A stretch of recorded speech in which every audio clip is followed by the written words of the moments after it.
Hi, my name is Jeffrey Major. I'll be your presenter for a major building claim rebuild workshop.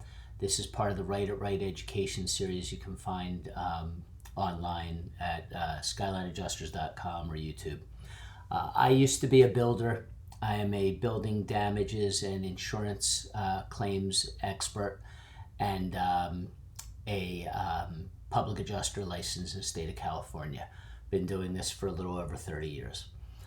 The goal is in this workshop is to give you an understanding of your rebuild costs and how they relate to your insurance coverage and vice versa. We're going to cover buckets of coverage, the differences between claims and rebuild costs, how to document your rebuild to match your coverage buckets, and give you some resources for success. Buckets of coverage typically are seen as building contents and loss of use. There's a bunch of other coverages, and there's a bunch of coverages that are in these buckets, but we're going to focus on your coverage A. Specifically, as our example, for this workshop, we're going to deal with a coverage A bucket, or if you look at your insurance policy, you have $800,000 on your dwelling, and you're facing a $1.4 million rebuild cost. In addition, we're going to address possibly a $600,000 insurance company rebuild estimate. So this is where your buckets are going to come in handy, because somehow we have to reconcile between your $1.4 million rebuild and your $600,000 estimate. So some systemic insurance claim recovery failures are underestimating, not valuing the same like-kind damages, building something different, which there's absolutely nothing wrong with as long as you do it properly, not understanding your buckets, not matching your costs to your buckets, and the worst is finding out too late that 1 through 5 should have been paid attention to much earlier on. So in our discussion of our $600,000 insurance company rebuild estimate versus a $1.4 million rebuild cost, we have to understand why. Why is the insurance company low? Why is the builder high? There's multiple reasons. Sometimes it's just somebody wrote a low estimate. They used Xactimate to value the loss. Some guy drove in his white van from Georgia, and he doesn't know what it costs to rebuild something on a hillside or in this environment. So he's using an estimating program. Xactimate and other programs, it's an app. It doesn't know what things cost. It never built anything. Your builder knows what things cost, and your builder is going to charge you for what they build. So one big difference is undervaluing or underestimating. The second is not understanding the buckets and comparing them properly. And the third is doing something different. And nothing wrong with the latter two, but you're going to have to deal with the first one. So we're going to deal with your building coverages in our scenario, where we have coverage A, other structures and trees and shrubs. They're the things listed on your declaration page of your policy. And then there's use it or lose it coverages.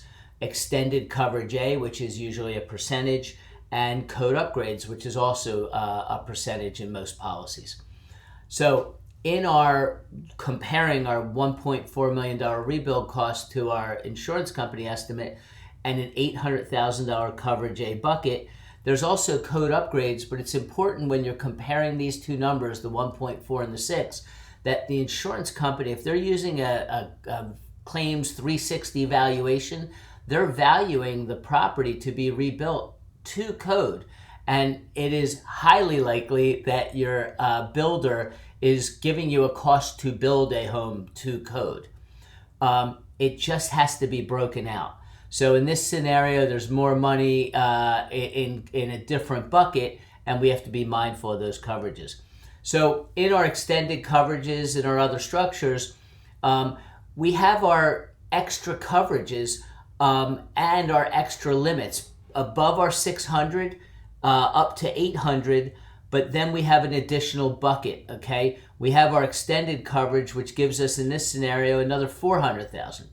So your 800 is really more, and it's likely if your insurance company is using an app to estimate your damages, they owe you a lot more money.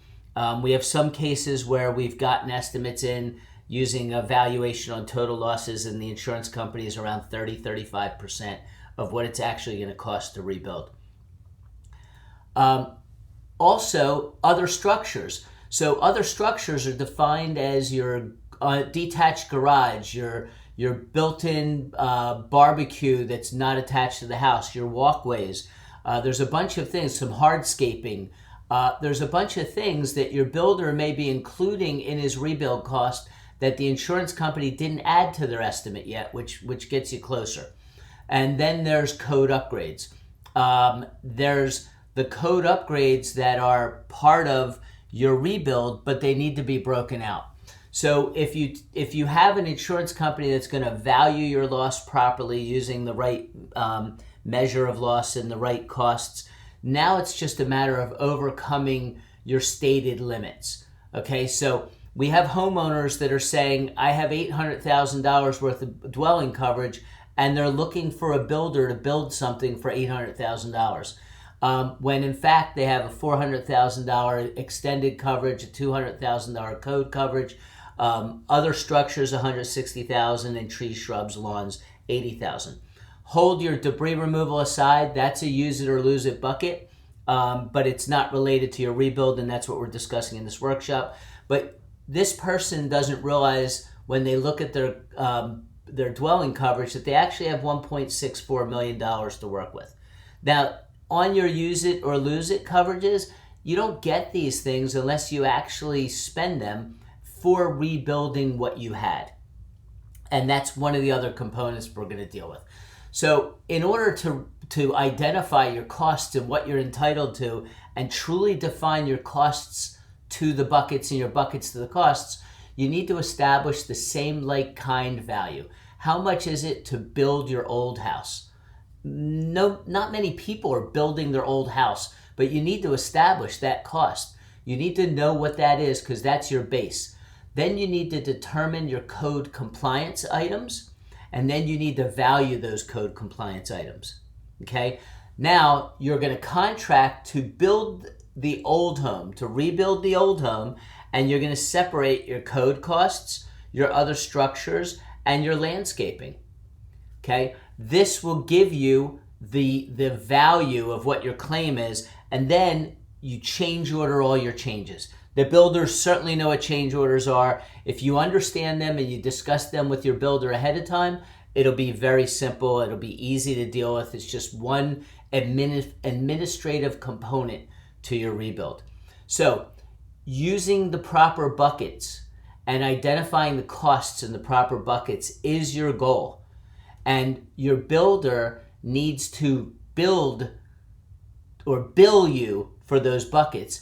And there's the ability to build in some areas 10% bigger, smaller. So you can build something different. You can make your home better. You can make it bigger. The insurance company doesn't owe you to make your home 10% bigger or to put in different things or to put something in you didn't have. But there's another bucket you have to consider, which is your contents bucket. It's likely you're not buying 52 t-shirts or things that you had in your garage to just replace them. So it's likely you're going to have coverage from your contents or money from your contents that you can use to put in the bucket of your betterments. Okay, so now when we're going for this insurance company rebuild and the 1.4 rebuild, we're going to break everything down. So in order to be successful, you need the base cost to build your old home, which has a couple buckets that you can draw from. The cost for other structures, different bucket. The cost for code upgrades. The cost for landscaping. The cost for upgrades, which you're pulling out of your contents bucket. And if you do this and you bill for it, then you're going to be able to present something to your insurance company that they can respond to. This is a sample pay application form. I recommend it highly. Your builder will have known something similar to this document. The difference in this document is that it has the actual costs broken out for the additional code items. Your architectural and engineering is going to require the architectural and engineering to code. There's a cost in that. the foundation's going to have an additional cost for code. Your geotechnical work is only because of code now. Framing, roofing, everything else you're doing, anything that has to be up to code, you need to separate that. So your insurance company gave you a check. Some people got 100% of their coverage A, but they have all these additional buckets. In your use it or lose it buckets, you don't get unless you incur. If you break it down, now it's incurred. So if your builder rebuilt and he did everything to code and it wasn't broken down, it could all be considered your rebuild, and you could exceed your coverages and never get into the extra buckets that you could have broken down and you should have broken down. So this form is a live Excel document. You can go on skylineadjusters.com, services, how we can help, wildfire resources. You click on the button, it opens up a wildfire resource page, and there's a sample pay application form. You just hit it, it downloads. There's also a contents inventory workbook. There's a bunch of resources for you, access to United Policyholders website, and some great resources for you to use. So that's all I have for now. If you're rebuilding a home that has been destroyed, make sure your builder finds out when and where this workshop is going to be. It'll be available online, and participate in it and understand what you're entitled to and what you have. Thank you.